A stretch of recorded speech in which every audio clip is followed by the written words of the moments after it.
Portugal já escolheu. Um novo ciclo político começa agora. O que vem depois das eleições? Aceda à informação que não cabe numa manchete. Assine hoje, com até 55% de desconto, e habilite-se a ganhar um dos 10 cartões oferta FNAC que temos para oferecer. Tudo em observador.pt.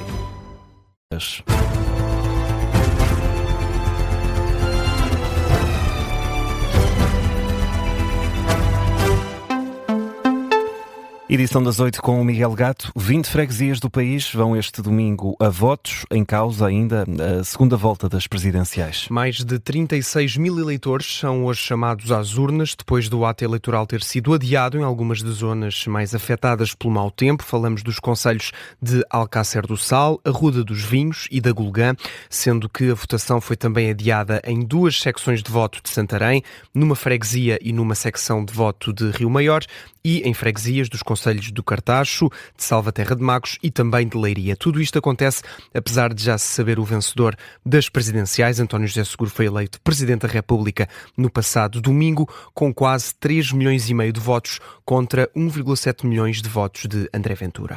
E o Presidente ainda em funções, Marcelo Rebelo de Sousa, acredita que os eleitores impedidos de votar na semana passada vão responder à chamada. E por isso diz também acreditar numa baixa abstenção, porque os portugueses respondem sempre aos desafios, foi o que disse ontem o chefe de Estado. Aí é uma coisa que os portugueses mostraram, é que quanto maior é o desafio, mais lá estão na mesa de voto. Mas agora já é Presidente eleito. Como quem diz, se não sou eu, realmente ir votar por aquilo que é fundamental para a minha vida, então quem é que é? É o outro. E os portugueses responderam isso. Muitos pensaram, não, vai aumentar a taxa de abstenção na eleição presidencial. Agora já é um Presidente eleito. Mas eu sei, já é um Presidente eleito e está quase a entrar em funções. Mas isto significa que amanhã, se houver eleições autárquicas, eu não tenho dúvida que as pessoas votam ainda com mais força. O Presidente da República ontem em Alcácer do Sal visitou as zonas mais afetadas do concelho pelo mau tempo. Também aproveitou para deixar um recado ao Governo. Marcelo Rebelo de Sousa defende que as vítimas da tempestade Christine não devem ser impedidas de receber apoios do Estado por terem dívidas fiscais. Essa aí tem que ser protegidos. Aí tem havido uma preocupação de encontrar com medidas, para já imediatas, a suspensão de obrigações fiscais, ou do cumprimento de obrigações fiscais, e depois tem que se ver, efetivamente, como é que as pessoas recuperam de forma a poderem pagar impostos. Não podem ser penalizados por isso, é isso? Não, sobretudo devem ser ajudados por aquilo que lhes aconteceu.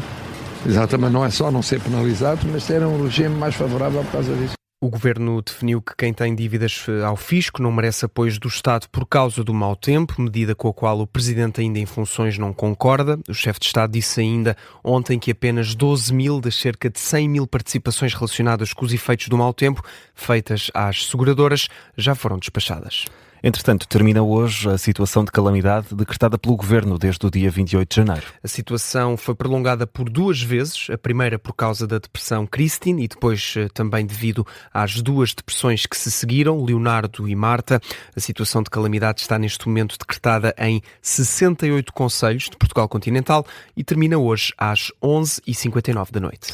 E termina também, Miguel, a isenção de portagens para as zonas mais afetadas pela depressão Christine. Falamos da A8, da A17, da A14 e da A19, mas importa recordar que a Comunidade Intermunicipal da região de Leiria enviou uma carta ao Presidente da República a solicitar que o período da isenção de portagens na A8 e na A19 voltasse a ser prolongado. Na carta enviada a Marcelo Rebelo de Sousa, a Comunidade Intermunicipal de Leiria justifica o pedido, quer que esta isenção se mantenha por razões de mobilidade, de equidade e de solidariedade para com uma região que foi severamente atingida.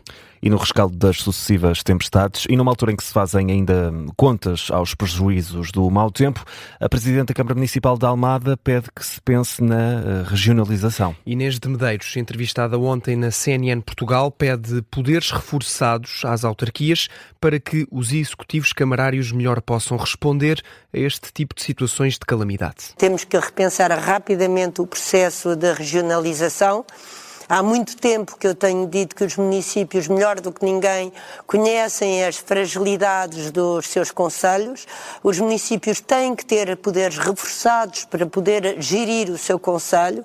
Não precisam de patronos longínquos com planos nacionais que muitas vezes são inaplicáveis e que nós, autarcas, temos de facto os instrumentos necessários, a autonomia necessária e os meios necessários já agora para poder acolher às nossas populações. Inês de Medeiros, autarca de Almada, o concelho apelou ontem à população para que se mantenha afastada dos locais interditos por risco de derrocadas, nomeadamente na zona de Porto Brandão, a Zinhaga dos Formosinhos e as Arribas e Pontões de Costa da Caparica.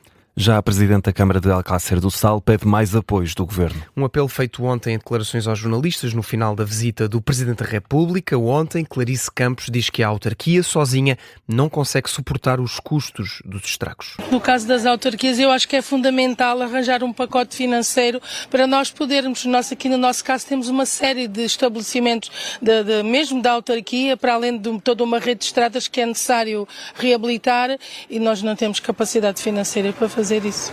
Clarice Campos aqui num som captado pela RTP. A autarca pede ainda apoio para a comunidade pescatória de Alcácer do Sal. Aponta para cerca de 30 pescadores que estão sem pescar há vários dias. Entretanto, Miguel, voltou a descer, aliás, o número de pessoas sem eletricidade em Portugal. Sim, são agora 26 mil, cerca de menos 4 mil do que no balanço anterior. Os clientes mais afetados continuam a pertencer às zonas que foram mais fustigadas pela depressão Christine. Na zona mais crítica, 16 mil pessoas não tinham ainda eletricidade às 5 da tarde de ontem, a maioria no distrito de Leiria. Recordar também que no que toca a ocorrências, a Proteção Civil registrou ontem quase 400, entre a meia-noite e as 6 da tarde de ontem. A sub-região de Coimbra continua a ser a mais afetada, seguida do Oeste e também da Grande Lisboa. Tempo ainda para a atualidade internacional. Volodymyr Zelensky diz que a Ucrânia quer no mínimo 20 anos de garantias de segurança para assinar um acordo de paz. Declarações do presidente ucraniano que esteve ontem na Conferência de Segurança de Munique, que termina hoje. Zelensky aponta para esse marco dos 20 anos, mas diz que até podem ser mais.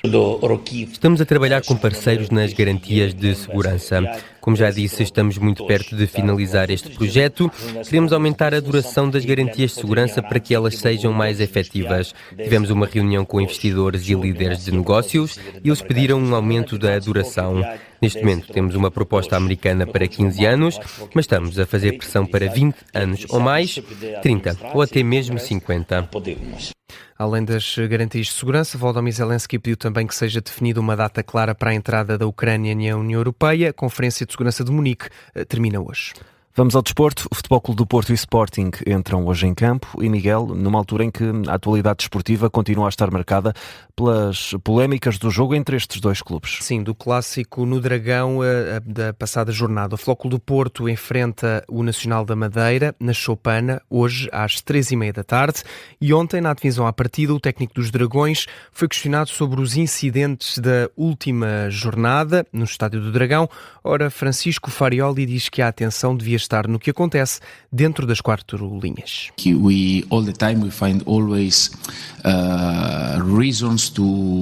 Nós estamos sempre a encontrar razões para desviarmos a atenção do jogo. Li um artigo esta manhã sobre isso, sobre como quão rápido nos esquecemos sobre a bola e sobre o futebol e sobre o que acontece em campo, e acho que a atenção deveria estar aí. About the football and about the things that are happening on the pitch, and I think the attention somehow needs to be there. Francesco Farioli, ontem em conferência de imprensa, antes do Futebol Clube do Porto visitar o terreno do Nacional da Madeira. Ora, o Sporting vai jogar hoje com o Famalicão no Estádio de Alvalade às 8h30 da noite. E ontem Rui Borges também falou desta polémica, diz que há coisas no futebol que não se podem ignorar. Independentemente de não ter sido um grande jogo naquilo que era a parte de golos, talvez, porque o jogo tem muitas nuances, deve-se valorizar muito mais isso. Agora, também concordo que não se deve relativizar aquilo que se passou, ou algumas coisas que se passaram, porque estamos num século, parece que estávamos a voltar ao século passado, e não é? Quer dizer, estamos em 2026, acho que não se deve relativizar isso. Agora, não vou entrar nessa luta, muito mais focado naquilo que é tentar valorizar o futebol em si. Os treinadores do Sporting e também do Futebol Clube do Porto na antevisão dos 2 jogos de hoje a contar para a jornada 22 do campeonato. 2 jogos para acompanhar com relato em direto aqui na Rádio Observador.